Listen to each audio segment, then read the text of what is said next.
Ship is pretty damn large. I'd love to see this thing float down. It's got 1, 2, 3, 4, 5 vessels in a row. The largest being this guy here. It's like a 150 footer. My little puny boat's going to be over there, one of the smaller sticks. Maybe over there. It's about 1 or 2 or 3 boats in probably. Anyway, security's pretty high around here even at this time of night. So I'm going to go ahead and take a look somewhere else. Here in the Ensenada port. Back here tomorrow. And here she is in the morning.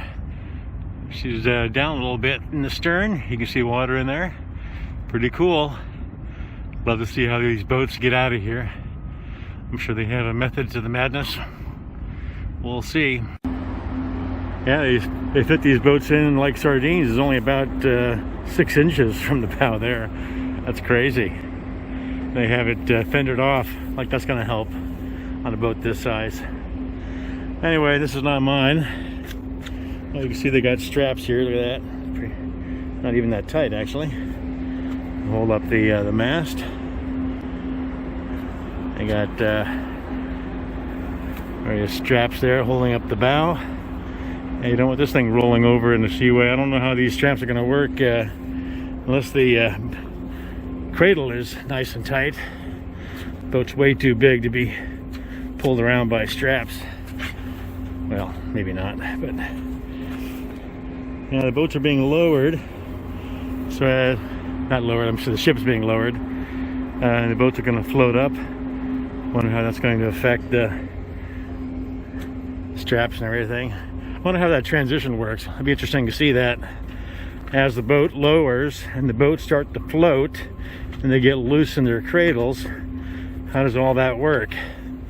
That'll be the most interesting thing I see today, I hope. Well, yeah, I hope. Hopefully there's something more interesting. Here's a long line across. So they had this big open area here. They could have got another, I don't know, 4 boats in here probably, at least. But they got some nice looking yachts, huh? Look at that big guy.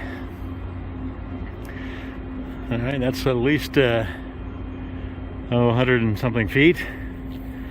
And they have this big one over here. I'm not sure what that is. Almost looks like a oh, it is, yeah, it's the oh, what the heck they call it. It's a 64 footer. I always forget the name of that one. Anyway, we'll mosey on over here towards my boat. In the little boat area for little boat skippers on a little ocean in little waves in light wind. That's me. All right, I feel slightly stupid, and then the boat's submerging. I don't even feel it moving. So they got to submerge the ship to float all these up. And obviously they got a lot of dock line work. As the boats float up, they have to adjust these lines constantly. You got a whole crew assembled to do that. I don't know how they keep these larger yachts from banging into each other. There's a lady over there on her majestic yacht destination. So anyway, yeah, the question was, how do I get down to the boats? I feel kind of silly now. The boats will come to me, actually. They'll float right up to me, and then I'll jump onto this boat and then 2 over to my little boat. So as that happens, everything is gonna, they're all floating loose now too. You can see them all loose on their cradles. So you don't want them to move too much as they're floating up, obviously, and banging into the cradles.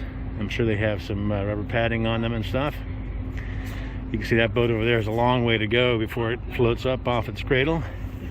And then at some point, I guess, they go underneath and remove all the cradles. That'll be a very, very interesting operation. And here's a boat over here probably getting ready to come on board. He's a little bit premature. He'll be waiting out there for a while. So right now it's about, I got here at 7:30. It's closer to 8 probably. And they give us about 2 hours or so on the boat to get ready. I don't see any other owners here. I'm the only one. Not owners, but skippers. So that's interesting. So I don't know what happens if you miss your call or don't wake up in time to get here or get into the port. That's always a security issue. A lot of paperwork involved, as usual. All right, so there you have it. We're supposed to be here on time on the boat, getting it ready. Not starting it because there's divers in the water. And then all of a sudden there's a bull run out the gate with every boat fired up and skippers on each. That'll be very interesting. Well, that's interesting. Look at that. You got a wake developing inside of the ship because of the because it's open in the back. And you got vessels on the outside here just moseying around, causing just a little bit of a wake, and it's causing boats inside to roll. You don't want that. You can see that the spreaders are all pretty much in line here, so it wouldn't take much of a roll to cause a little bit of damage. Even though you ship your boat on a float on, float off, doesn't guarantee it's going to get there safely and soundly. There's a lot of little logistical tricks involved here. Crew seems to be on top of it, but you can't do anything about the wake because she's open in the back, and you got boats like this guy right here with that little bit of wake. I'll see him rocking these boats here pretty soon. That's the pilot. Now you can see the wake from that pilot boat right here. I don't know how you protect your sides. You just can't stack boats this different side by side and not have anything happen. Even though they're all fendered, they got round buoys, most of them, I guess. Yeah, if you're going to do this, you know, fender up your sides with big round buoys. Push yourself off. That's about all you can do. You can see the other one over there.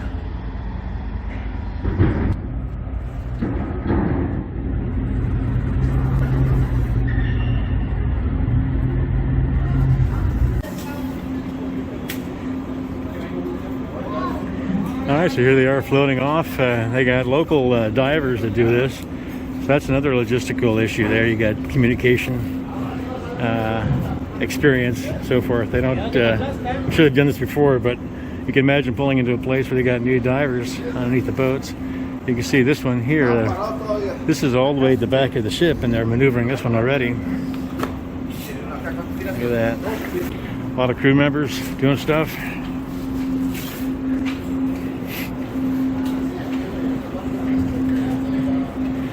This one's well fendered.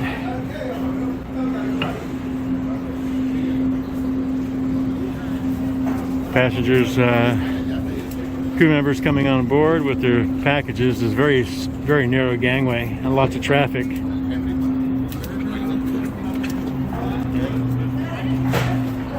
All right, here we go.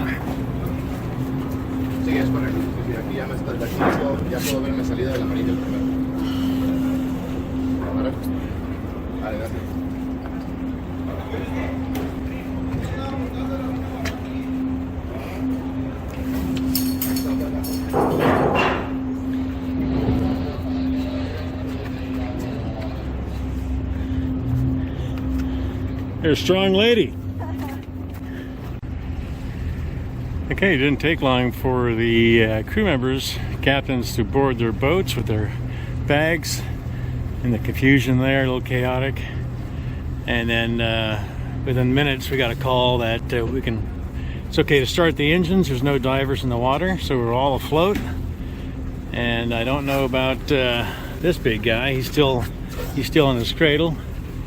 And these big guys behind us, they're not moving around. Packed in like sardines. You can see little stuff like the backstay on this small little sloop here rubbing against the rub rail on that yacht. See that right up there? So that's not good. It's kind of damaged the rub rail. A few $1,000. Like I say, we're all starting up. Got water coming out of the exhaust, except for this guy. He's got a dry exhaust. That's not good. He's trying to fix that. It's my buddy boat here. Oh, look at that. He's got water coming out now. Good. Yeah, you got water. I'm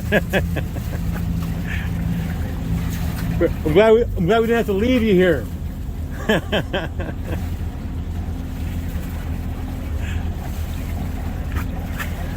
It's all pretty exciting, kind of like the beginning of the Indy 500.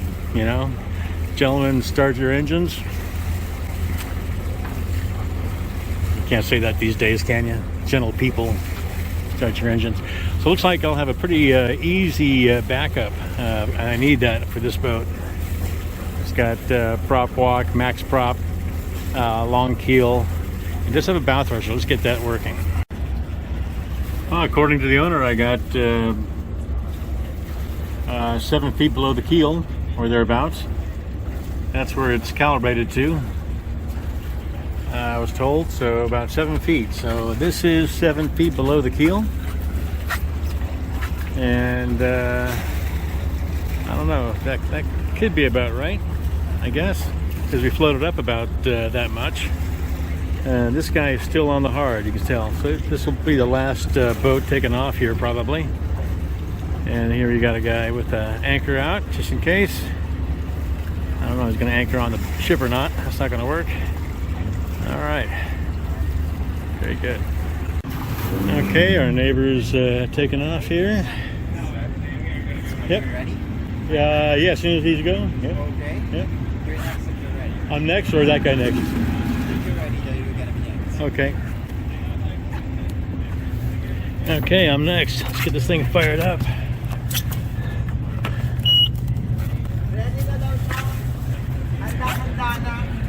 All right, as soon as he's out and clear, I am going next. Bye-bye. Okay, we got a...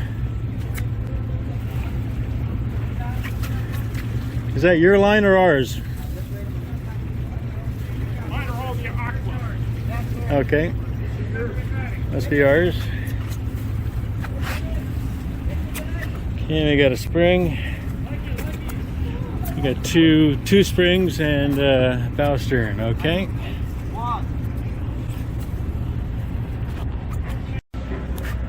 Okay, well, first off, backing up a island packet ain't no easy feat, especially if you don't have a bow thruster, which I luckily do have on this boat. Otherwise, it would have been a little bit squirrely in there trying to get out straight between those two vessels, but worked out just fine. Okay, so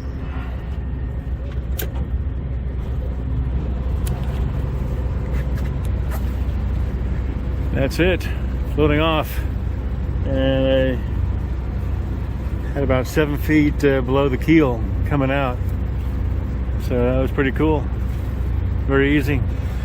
A little bit of chaos here and there, but otherwise pretty straightforward. Crew did an excellent job preparing everything. You got all these yachts on the outside waiting to get in. They're way premature.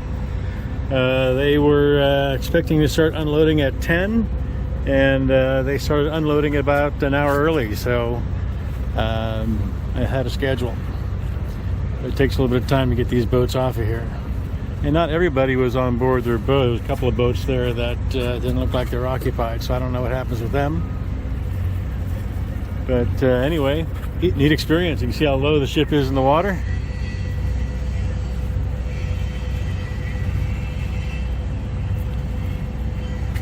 And these guys are going someplace. I'm not sure where the... oh yeah, I know where it's going. It's going to Golfito in Costa Rica next. So these guys are going to take their boats through the Panama Canal and into the Caribbean, most likely.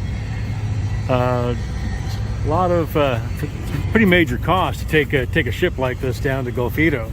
You'd think that it'd be cheaper just to run your own boat, your own fuel, and just hire a skipper. It'd be interesting to figure out what that cost is. Anyway, so much for the experience today, unloading a vessel for the first time from a dockwise float on, float off ship. Very cool. I love doing new things. All right, well, this is Mustad signing off. Cheers.